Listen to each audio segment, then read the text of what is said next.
Marché, c'est quoi?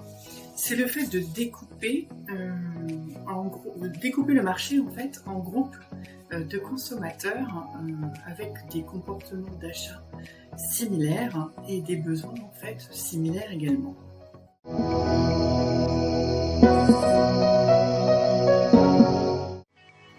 il faut savoir que pour segmenter un marché, il y a en fait différents critères qui sont utilisables pour découper en fait ce marché, à savoir donc le critère démographique, le critère socio-économique et le critère en fait géographique. Après, il faut savoir également qu'il y en a d'autres, il y a d'autres critères en fait qui permettent de segmenter le marché, histoire en fait de bien identifier le groupe de consommateurs auquel vous avez affaire.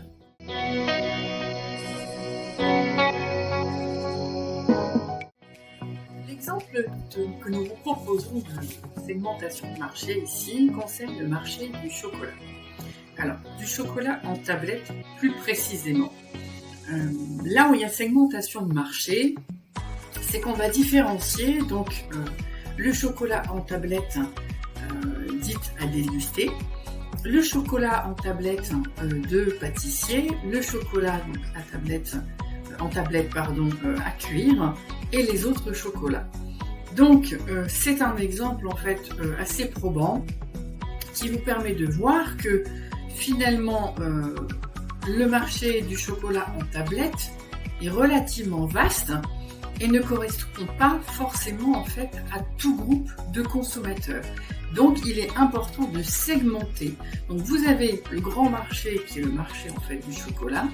Vous avez à l'intérieur de ce marché du chocolat le chocolat donc en tablette, et à l'intérieur de ce chocolat, donc de ce marché de chocolat en tablette, vous avez donc le chocolat à déguster, le chocolat à cuire et le chocolat pâtissier. Alors pour ne vous parler en fait que des principaux.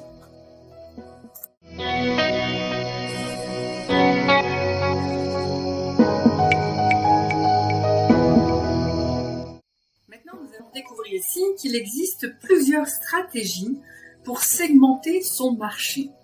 Il y a en fait d'abord la stratégie dite indifférenciée. C'est-à-dire que l'entreprise en fait, elle propose une offre de produits ou de services à tout un marché, tout un groupe en fait de consommateurs, mais sans tenir compte des besoins précis des différents groupes de consommateurs. Donc évidemment, ça a un inconvénient majeur, c'est que vous n'avez pas en fait, vous avez une communication finalement très large et vous n'avez pas une valeur ajoutée en fait de votre offre. Ensuite, donc il y a la stratégie dite concentrée, c'est-à-dire que là en fait votre produit ou votre offre va être destiné à un segment précis en fait du marché. Cela comme avantage en fait que vous allez être considéré comme un spécialiste du marché.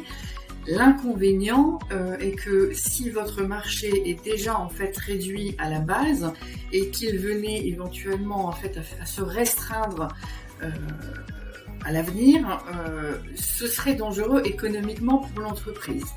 Donc la stratégie concentrée, à mon sens, n'est pas une mauvaise stratégie puisque vous vous positionnez en qualité de spécialiste.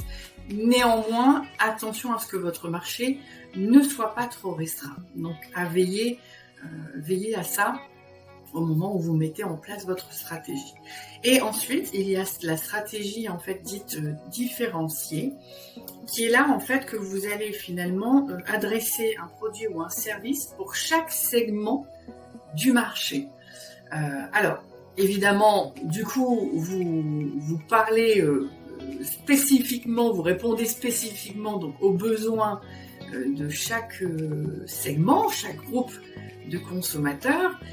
Néanmoins, c'est onéreux en matière de communication parce qu'imaginez-vous bien en fait que communiquer, que si vous avez en fait un produit ou un service spécifique pour chaque groupe de consommateurs dans un marché qui peut être relativement important, cela génère quand même énormément d'investissement en matière de communication pour avoir une communication ciblée à chaque fois, en fait, à chaque groupe de consommateurs concernés.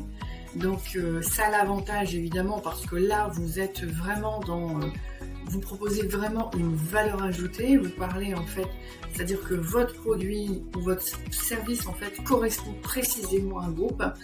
Néanmoins, c'est relativement onéreux. Donc c'est peut-être pas une stratégie en fait qu'il faut adopter au départ. Personnellement, moi je privilégie en fait la stratégie concentrée, dans le sens où je pense que nous sommes meilleurs quand nous sommes spécialisés dans notre domaine. Voilà, mais ça, évidemment, ce n'est que mon avis d'entrepreneur.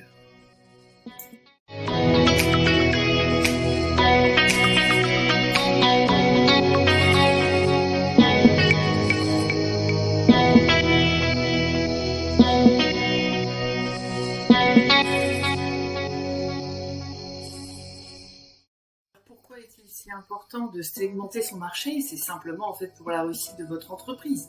Si vous ne segmentez pas votre marché, automatiquement en fait vous allez vous disperser et vous perdre. Ça veut dire que vous allez finalement faire de la communication un peu hasardeuse, puisque vous ne saurez pas en fait à qui exactement vous vous adressez. Vous allez donc dépenser beaucoup d'argent, beaucoup d'énergie. À l'inverse, si vous segmentez, de toute façon c'est une obligation, c'est pas une obligation légale en soi, hein, mais c'est une obligation pour la réussite de toute entreprise de segmenter son marché. C'est absolument indispensable.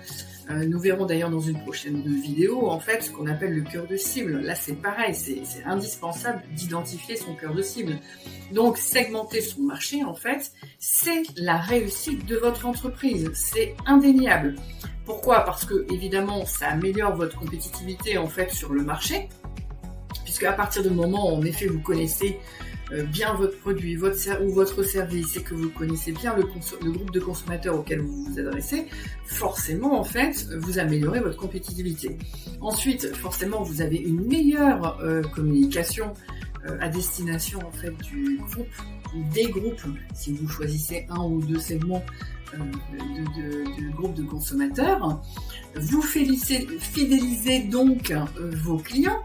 Pourquoi vous les fidélisez? Tout simplement parce que vous avez une meilleure communication et parce qu'ils mémorisent votre marque, puisque à partir du moment où vous êtes en fait toujours sur un segment de marché ou limité à un ou deux, et que en permanence en fait vous êtes présent, en permanence vous communiquez, en permanence en fait vous communiquez bien, c'est-à-dire de manière vraiment ciblée, et que vous avez un produit qui correspond parfaitement aux besoins en fait des différents groupes, un ou deux groupes de consommateurs, forcément le client en fait va mémoriser votre marque.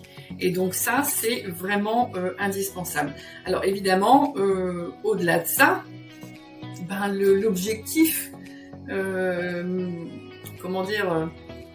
le premier objectif de la segmentation en fait du marché, c'est parce que vous allez tout simplement, c'est pour augmenter vos ventes. Vous allez augmenter en fait vos ventes de produits ou de services, et donc du coup vous allez augmenter le chiffre d'affaires de votre entreprise. C'est pour ça en fait qu'il est clair qu'une entreprise, un entrepreneur, parce que la segmentation du marché en fait on en parle normalement au départ, à la création de l'entreprise. C'est là où on commence en fait par étudier son marché, sa concurrence, etc.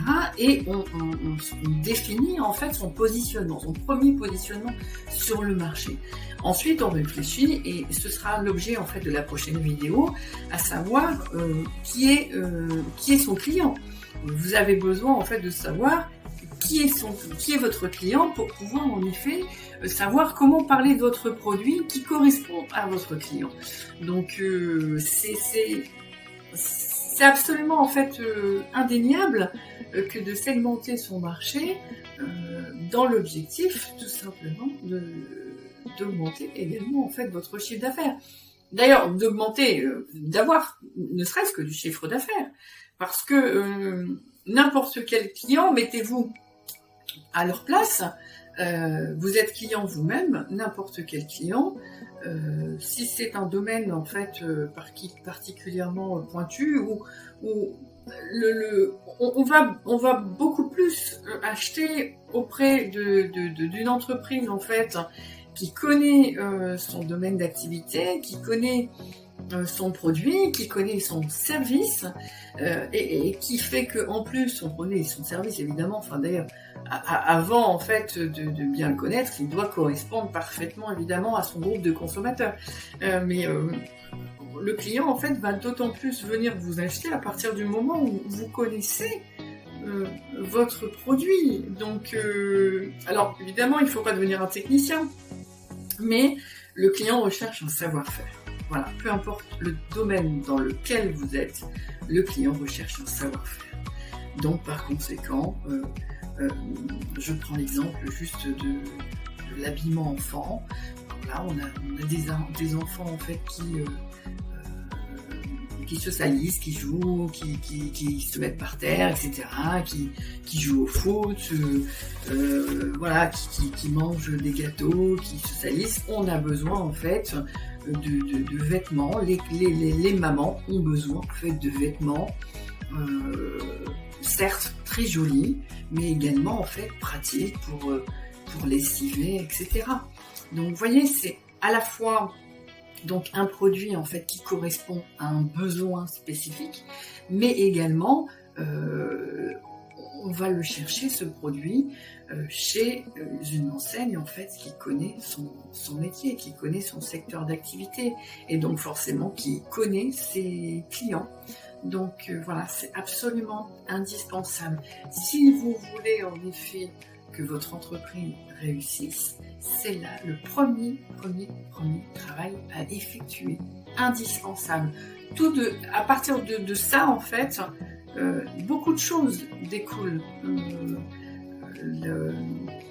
Si vous ne mettez pas ça en place, c'est tout le positionnement de votre entreprise, en fait, qui va défaillir. Si le positionnement de votre entreprise défaillit, à ce moment-là, en fait, forcément, enfin, je veux dire, vous allez avoir des problèmes au niveau de vos ventes, etc., etc. Donc, c'est indispensable. Voilà, ben écoutez, j'espère